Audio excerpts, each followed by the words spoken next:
अलैकुम dear student. उम्मीद करता हूँ कि आप सब खैरियत से होंगे। डियर स्टूडेंट, आज के इस लेक्चर में हम tapes of order of reaction देखेंगे।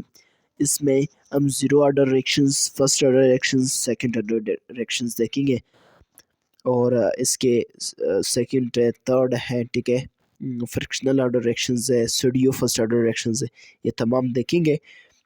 तो अभी हम सबसे पहले देखेंगे ज़ीरो ऑर्डर रिएक्शंस। लेकिन इस लेक्चर को शुरू करने से पहले मेरा आपसे एक छोटी सी रिक्वेस्ट है, अगर आपने अभी तक हमारे चैनल को सब्सक्राइब नहीं किया तो प्लीज़ आप हमारे चैनल को ज़रूर सब्सक्राइब कीजिए और साथ में बेल आइकन के बटन को ज़रूर प्रेस करें ताकि हमारे हर आने वाली वीडियो आप तक पहुंच सके। दोस्तों, सबसे पहले डिफाइन करेंगे कि ज़ीरो ऑर्डर रिएक्शंस क्या है।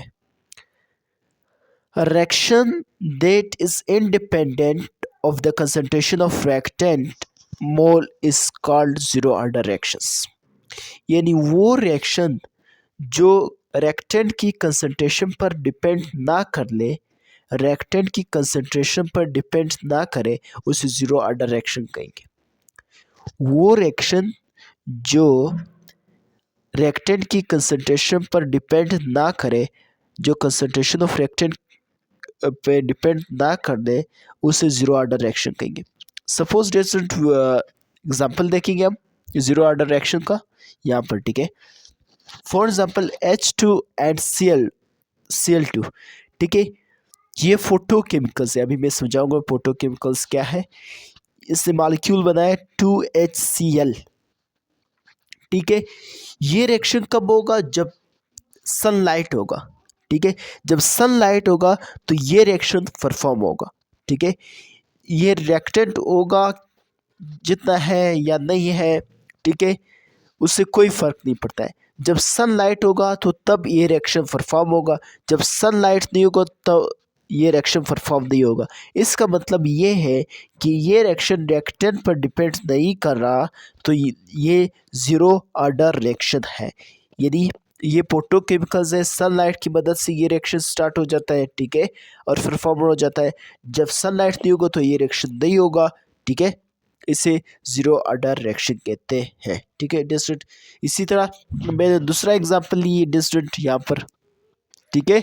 दूसरा एग्जांपल 2NH3, ठीक है, गैस, एंड 3H2O, ये भी गैस मॉलिक्यूल है, ठीक है।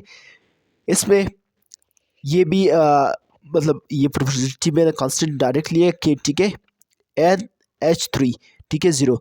यानी इसमें भी रिएक्टेंट्स इन्वॉल्व नहीं है, जिसकी वजह से इसे ज़ीरो ऑर्डर रिएक्शंस कहते हैं, ठीक है डिस्ट्रेंट।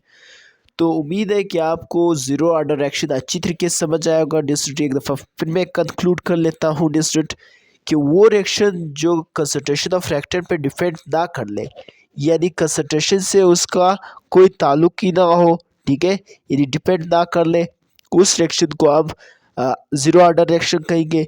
सपोज H2 एंड ClO2, ठीक है, ये कन्वर्ट होगा 2HCl में। कब होगा? जब सनलाइट होगा। यदि ये फोटोकेमिकल्स है, जब सनलाइट होगा तो ये रिएक्शन परफॉर्म होगा, जब सनलाइट नहीं होगा तो ये रिएक्शन परफॉर्म नहीं होगा। इसका मतलब ये है कि ये रिएक्टेंट पर डिपेंड नहीं कर रहा, यानी ये सनलाइट पर डिपेंड कर रहा है, तो इस रिएक्शन को आप ज़ीरो ऑर्डर रिएक्शन कहेंगे डिस्टेंट। अभी हम देखेंगे फर्स्ट ऑर्डर रिएक्शंस, ठीक है डिस्टेंट। फर्स्ट ऑर्डर रिएक्शंस अभी देखेंगे। तो सबसे पहले डेफिनेशन देखेंगे distant. A reaction whose rate of reaction is directly proportional to the first power of concentration of single reactant molecule is called first order of reaction। यानी वो rate of reaction जिसमें एक मॉलिक्यूल ऑफ रिएक्टेंट इन्वॉल्व हो, जिसमें एक reactant involve हो, वो rate of reaction जिसमें एक रिएक्टेंट इन्वॉल्व हो, उसे फर्स्ट ऑर्डर रिएक्शन कहेंगे। वो रिएक्शन जिसमें एक रिएक्टेंट इन्वॉल्व हो, उसे फर्स्ट ऑर्डर रिएक्शन कहेंगे। रेट ऑफ रिएक्शन को थोड़ा सा डिस्टर्ब हो जाता है, अब वापस आते हैं।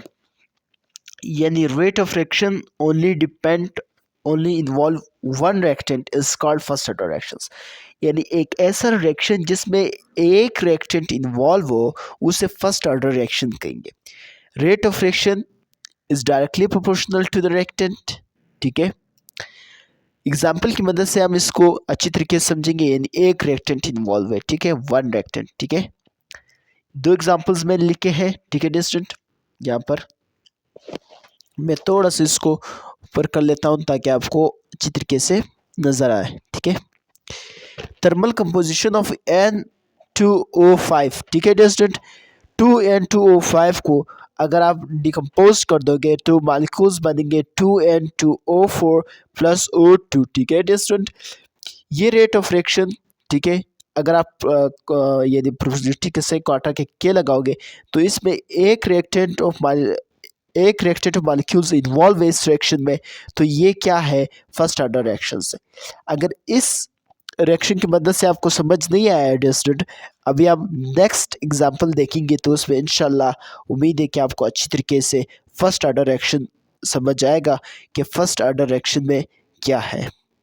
डियर स्टूडेंट, सेकेंड एग्जांपल है decomposition of ammonium nitrate in aqueous solution, ठीक है। इन एक्वस सोल्यूशन में अगर हम डिकम्पोज कर देंगे अमोनियम नाइट्रेट को तो मॉलिक्यूल्स हमारे पास बनेंगे N2 + 2H2O। तो यहाँ पर एक रिएक्टेंट इस रिएक्शन में इन्वॉल्व है, यानी जब एक रिएक्टेंट किसी भी रिएक्शन में इन्वॉल्व है तो उसे फर्स्ट ऑर्डर रिएक्शंस कहेंगे, ठीक है। तो इस रिएक्शन में एक रिएक्टेंट्स ऑफ मॉलिक्यूल्स इन्वॉल्व है तो इसे फर्स्ट ऑर्डर ऑफ रिएक्शन कहेंगे। तो दोस्तों ये था फर्स्ट ऑर्डर ऑफ रिएक्शंस। अभी हम देखेंगे सेकंड ऑर्डर रिएक्शन, ठीक है। Dear student, second order reaction की डेफिनेशन देखेंगे, ठीक है। A reaction for which sum of the exponent of the rate equation is 2 is called second order reactions। यानी किसी भी रिएक्शन में अगर उसको मतलब रेट ऑफ रिएक्शन में अगर रिएक्शन में अगर उसकी एक्सपोनेंट की सम 2 बने, ठीक है, उसको सेकंड ऑर्डर रिएक्शन कहेंगे। यानी सिंपली मैं आपको इस तरह समझा दूं कि किसी भी रिएक्शन में अगर दो रिएक्टेंट इन्वॉल्व हो उसे सेकंड ऑर्डर ऑफ रिएक्शन कहेंगे।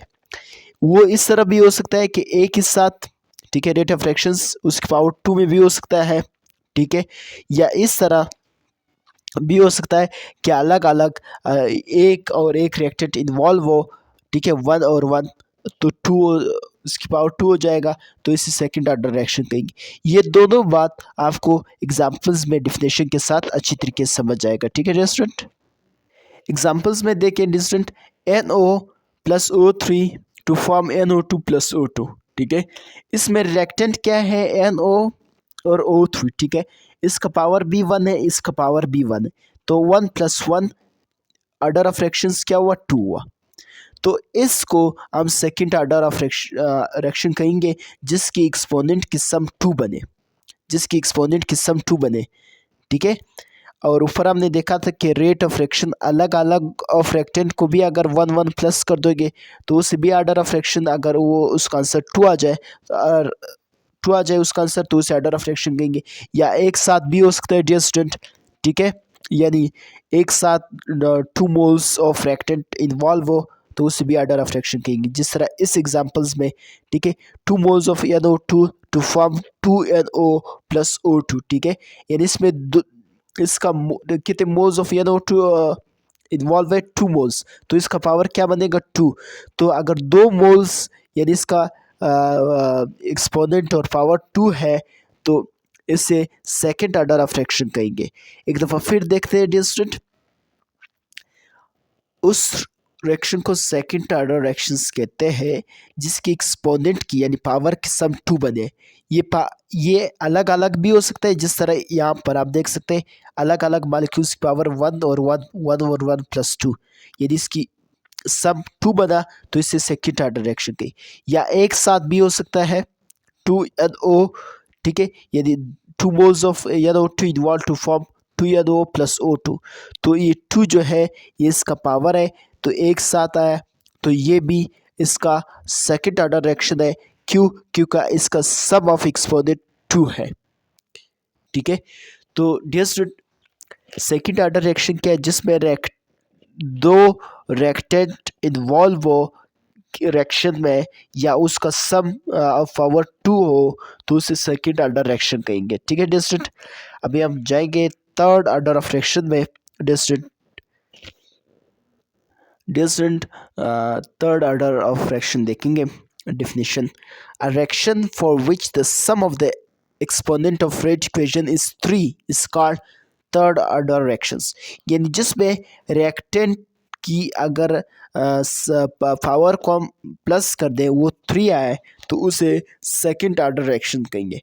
इसकी इसमें इस तरह भी हो सकता है कि एक साथ उसकी पावर 3 हो, ठीक है, तो उसे थर्ड ऑर्डर कहेंगे। या इस तरह हो सकता है कि एक रिएक्टेंट की 2 मोल्स हो और एक रिएक्टेंट की 1 मोल हो, तो 2 1 यानी 3 उसका सम आया तो इसे थर्ड ऑर्डर कहेंगे। या इस तरह हो सकता है कि एक रिएक्टेंट यानी 3 रिएक्टेंट उसकी पावर 1 1 1, तो 1 + 1 + 1 = 3, तो that is also called third order reactions. यानी जिसमें रिएक्टेंट की पावर्स अगर हम प्लस कर दें यानी उसका एक्सपोनेंट या पावर, ठीक है।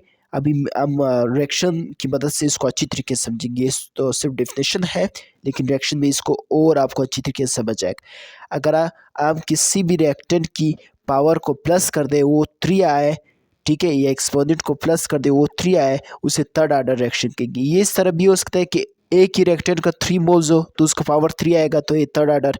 या इस तरह हो सकता है कि एक रिएक्टेंट की 2 मोल्स हो और एक की 1 मोल्स हो तो 2 + 1 कुछ नहीं होता है तो 1 होता है, ठीक है, तो ये 3 आएगा।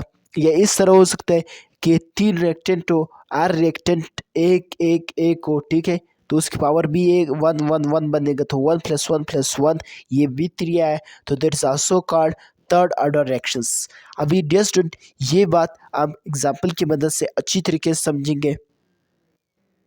डियर स्टूडेंट रिएक्शंस में थर्ड ऑर्डर ऑफ फ्रैक्शंस के एग्जांपल्स आप ये देंगे, 2 एग्जांपल्स मैंने दिए और भी बुक में है, तो आप अगर वो कर सकते हैं तो वो भी दे दें तो वेल एंड डन, ठीक है।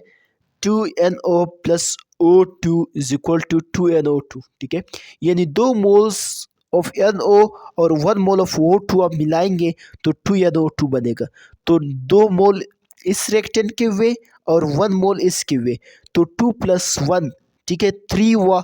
तो ये कौन सा यानी इसकी एक्सपोनेंट को जब यानी पावर या एक्सपोनेंट को जब हम प्लस करेंगे तो ये 3 के इक्वल आएंगे। तो ये कौन सा ऑर्डर ऑफ फ्रैक्शंस है? ये थर्ड ऑर्डर ऑफ फ्रैक्शंस है, ठीक है डियर स्टूडेंट। इसी तरह नेक्स्ट एग्जांपल्स में मैंने दिया 2FeCl3 + 6Cl, ठीक है, ये 6 है, ये आप मैं देख लूँगा, ठीक है dear student. 2FeL2 + 6KCl + L2, ठीक है, तो इसमें 3 मोल्स ऑफ रिएक्टेंट्स इन्वॉल्व्स है, ठीक है, 2 + 1 ये 3 हुआ, ठीक है डियर स्टूडेंट इसमें। तो ये थर्ड ऑर्डर ऑफ फ्रैक्शंस है, ठीक है डियर स्टूडेंट। ये जिसमें एक्सपोनेंट की पावर 3 आए यानी पावर अगर हम प्लस कर देंगे तो वो 3 आ जाए, ठीक है, उसे थर्ड ऑर्डर ऑफ फ्रैक्शंस कहेंगे। तो दोस्तों उम्मीद करता हूँ आपको zero first second third order of fraction अच्छी तरीके से समझ आया होगा। इंशाल्लाह नेक्स्ट लेक्चर में हम अपना यहाँ से कंटिन्यू करेंगे frictional order reactions and studio first order reactions हम देखेंगे। उसके बाद हम अपने नेक्स्ट टॉपिक को प्रोसीड करेंगे। तो अगर वीडियो आपको अच्छी लगी, आपको समझ आए तो लाइक ज़रूर कीजिए।